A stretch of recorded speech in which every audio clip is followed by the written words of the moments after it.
Hi friends, నా పేరు Surendra. Welcome back to my channel. Mirai మూవీకి పోవాలని ఇప్పుడే ఆగి అంటే ఒక అరగంట నుంచి అప్డేట్ వస్తుంది. అయినా నిజమో కాదో అని వెయిట్ చేస్తా. ఎన్ని సోర్సెస్ నుంచి ఇన్ఫో వచ్చినా అదే అప్డేట్ వస్తుంది. సో ఆ అప్డేట్ మీ ముందు ఉంచే ప్రయత్నం చేస్తా. Elimination update. సో మీకు కానీ గుర్తుంటే కొన్ని రోజుల ముందు నేను చెప్పా, మనీష్ యొక్క హావభావాలు సుమన్ని ఎలిమినేట్ ఇప్పుడు అంటము.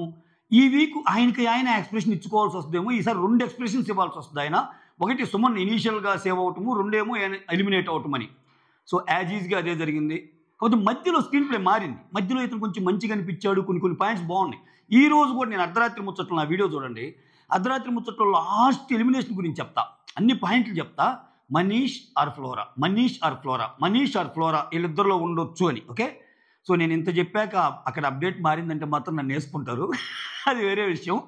ఒకవేళ అప్డేట్ మారిన సినిమా నుంచి వచ్చాక మాత్రమే ఇవ్వగలను. ఓకేనా? ఎస్, ఇదైతే 100% షూర్ అన్నట్టు చెప్పారు మనకి. కాకపోతే టెక్నికల్గా ఏంటంటే సండే షూట్ అనేది ఈవినింగ్ జరిగింది. వాళ్ళు ఏదైనా ఒక సెన్సేషన్ క్రియేట్ చేయడానికి ముందు ఫెయిల్ రోజుల తర్వాత మారిస్తే తప్పితే మామూలుగా అయితే ఏనే అవ్వచ్చు. ఎందుకంటే మనీష్ ఆర్ ఫ్లోరాల్లో మనీషే అవ్వచ్చు. మనీష్ అయ్యాడని టాకు, మనీష్ ఎలిమినేటెడ్. దానికి రీజన్స్ ఒక్కసారి మాట్లాడుకుంటే, సో ఇతను చాలా ఓవర్ బోర్డుగా ఉంటున్నాయి. ఇతని థాట్ ప్రాసెస్ కానీ ఇతని అనాలిసిస్ కానీ. ఒకటి చెప్పింది చేయకపోవటం. అతను ఒక పర్సన్ని బ్యాడ్ అంటున్నాడు, అదే పర్సన్తో మళ్ళీ వెళ్ళి కలుస్తున్నాడు. నామినేషన్లో వాళ్ళు ఉండటంలా ఎగ్జాంపుల్ చాలా ఉన్నాయి. ఇంకొకటి పదాలు, ఇతను వాడే పద ప్రయోగాలు చాలా హర్టింగ్గా ఉన్నాయి. అంటే జనరల్గా నువ్వు నీది తప్పు అని చెప్పటం వేరు, దానికి బలమైన పదాలు వాడటం వేరు. దానికి కొన్ని అడ్జెక్టివ్స్ లాంటివో, లేకపోతే అడ్జెక్టివ్స్ కూడా కాదు, అంటే చాలా అంటే వేరే మీనింగ్ వచ్చాయి. అంటే నువ్వు ఒక పాములాగా ఆడుతున్నావు, అసలు నువ్వు ఒక నెగిటివ్ ఎనర్జీ నిన్ను భరించలేము సంజన, ఇలా అన్నప్పుడు సంజనాని భరణిని ఇమ్ముని ఇట్లా అన్నప్పుడు వాళ్ళందరూ ఎలిమినేషన్, లేకపోతే వాళ్ళ కొంచెమైనా ఈయనకి ఎందుకు వేస్తారు ఓటు?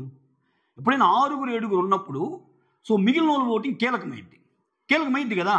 అందుకే ఈరోజు ఆయన అనాలిసిస్ కూడా, రాత్రి చేసిన అనాలిసిస్ కూడా ఇమ్ముతూ కొన్ని పాయింట్లు కరెక్ట్ ఉన్నాయి, కొన్ని పాయింట్లు బ్లండర్ ఉన్నాయి అని చెప్పడానికి రీజన్ అదే. So Suman Shetty worst player అంటున్నాడు. అసలు అంతకంటే వరస్ట్గా ఆడిన రీతు చాలా డిఫెండ్ చేసుకుంది కదా అంటున్నాడు. సో ఫస్ట్ ఏమో నువ్వు సింపతి గేమ్ కోసం వచ్చావు, అసలు నీ గేమే వేరే లెవెల్లో ప్రొజెక్ట్ చేయడానికి చూస్తున్నావు అని రాముని అన్నాడు. అప్పటికి ఆయన కలర్స్ బయటపడాల, ఫుల్ కలర్స్ బయటపడి ఆయన గేమ్ అంతా వేరేగా ఆడినప్పుడేమో రాము మంచోడబ్బా అన్నట్టు అన్నాడు. అంటే అసలు మ్యాచ్ అవటంలా. ఇప్పుడు సంజన ఉందబ్బా, సంజన చూడు ఏ వీక్ ఆ వీక్ అబ్బో రాములో కలర్స్ ఉన్నాయి నాయన వద్దు, రీతు తెలుసులేమ్మా నువ్వు సంచాలకుగా ఎలా చేసావు ఇట్లా. అంటే అక్కడ ఏం జరుగుతుందో గెస్ కొడుతుంది అట్లా. అయితే ఈ పరంగా చూసుకుంటే మనీష్కి ఇవన్నీ బ్యాడ్ అనుకోవచ్చు. ఓవరాల్ ఓటింగ్ పట్టం లేదబ్బా, ఓటింగ్ పట్టంలో వాళ్ళకి ఓటింగ్ పట్టం లేదు. ఇంకొకటి ఏంటంటే ఫ్లోరా సైనికి కలిసి వచ్చిన అంశం ఏంటంటే, నేను నిన్న కూడా చెప్పా, ఫ్లోరా సైని దాని కింద ఒక ప్రోమో కింద హైయెస్ట్ కామెంట్స్ ఉన్న కామెంట్ ఏంటి తెలుసా? ఏది ఏమైనా ఫ్లోరాకు గుద్దండి అంటే శత్రువు మిత్రుడు కాన్సెప్ట్. మిత్రుడు కాన్సెప్ట్ అంటే ఇక్కడ మనీష్ ప్రియాల్లో ఒకరు పోవాలి, ఆమె ఉండాలి అనే జనాలు అభిమతమైనప్పుడు అంటే ఇప్పుడు ఆమె అంతే. వీళ్ళు ఆడి ఇరిటేట్ చేస్తున్నారు. ఆడకపోయినా పర్లేదు కానీ ఆడి ఇరిటేట్ చేసేవాళ్ళు మాకుద్దు అనేది వాళ్ళ డెసిషన్గా మారింది, ప్రేక్షకుల డెసిషన్గా. సో ఇవన్నీ కారణాలు. ఆయన షాక్ అయిపోతాడు ఖచ్చితంగా, కామనర్స్ కూడా. ఎందుకంటే హౌస్ మొత్తాన్ని షాక్కు గురి చేసే ఒక ఇన్సిడెంట్ ఇది. ఎందుకంటే చెప్తా చూడండి, అటు కామనర్స్ కానీ ఇటు టెనెంట్స్ అంటే సెలబ్రిటీస్ కానీ కామనర్స్ కానీ ఎవ్వరు మనీష్ మర్యాద వెళ్తాడని అనుకోవటంలో వాళ్ళందరి థాట్ ప్రాసెస్ ఫ్లోరా సైని వెళ్ళొచ్చు, సుమన్ శెట్టి వెళ్ళొచ్చు, ఇట్లా ఉంది.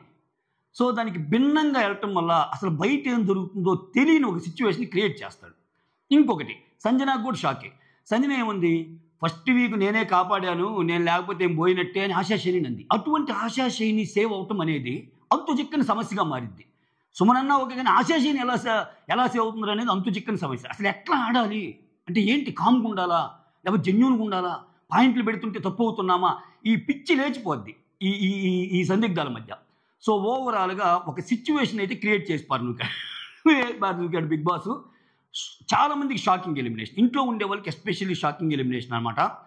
సో అంటే ఎటువంటి ఫ్యాన్స్ కూడగట్టుకోలేకపోయాడు, అది ఇలా ఉన్న ప్రాబ్లం. ఒక్క మాటలో చెప్పాలంటే ఇప్పుడు హరీష్ ఉన్నాడబ్బా, హరీష్కి ఆయనకంటూ ఒక ఫ్యాన్ బేస్ ఉంది, ఒక వర్గం ఉంది ఆయనకి. అంటే కొంతమంది ఎందుకు ఎలా కనెక్ట్ అవుతారో తెలియదు, మనం వాళ్ళని తప్పట్లేం. ఎందుకంటే చాలా లోతుగా వెళ్ళి ఆలోచించి ఆయన పాయింట్ ఆఫ్ వ్యూ కరెక్టే కదా అని ఆలోచించడం ఉంటారు. ఎందుకంటే అట్లీస్ట్ ఆయన ఒక స్టాండ్ తీసుకుంటే కొన్ని రోజుల పాటు ఉంటుంది అది. మనీష్ అట్లా ఉండదు. ఈ రోజు వెంటనే మారిపోద్ది, మళ్ళీ వెంటనే మారిపోద్ది. ఒక క్రిటికల్ అనాలిసిస్ ఇస్తాడు, ఏదో జరుగుతున్న పిక్చర్ ఇస్తాడు, ఇవన్నీ చేస్తాడు. దాటిల్లో మళ్ళీ ఆయన మాటలు ఆయన ఫాలో అవుతా అంటే ఏమీ లేదు. ఓకే, సో వీటన్నిటి వల్ల ఖచ్చితంగా ఒకరినైతే ఎలిమినేట్ అంటే ఓట్లను బట్టేలే వాంటెడ్లీ అనేం కాదు, కానీ ఆయనకి ఓట్ బ్యాంక్ కూడా తక్కువ వచ్చింది. ఓట్లు మరీ ఎక్కువ ఉంటే ఎందుకు ఎలిమినేట్ చేస్తారు? సో అది మ్యాటరు.